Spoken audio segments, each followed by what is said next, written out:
Japanese School Life, Episode 1. School Lunch.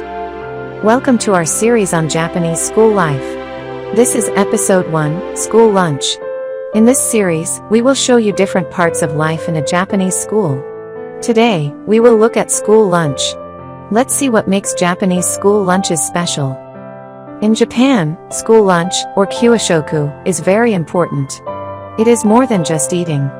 It is part of learning. School lunches are made in a big kitchen at the school or nearby. They use fresh and seasonal ingredients. They often use local ingredients.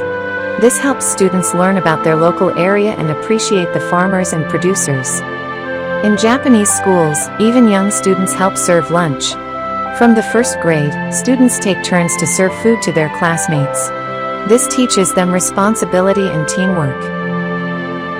A typical school lunch has rice, a main dish like fish or meat, vegetables, and soup, often miso soup. Students also get a 200 milliliters carton of milk. These meals are balanced and healthy.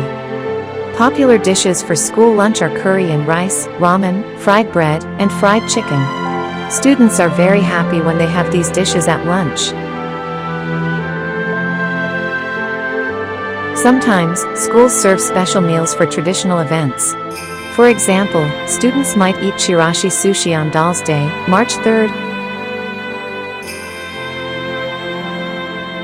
or star-shaped desserts on the Star Festival, July 7th. These meals help students learn about Japanese culture.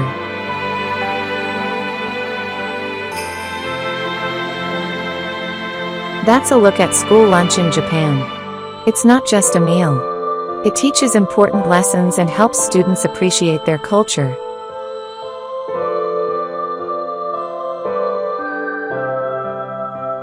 Stay tuned for more about Japanese school life.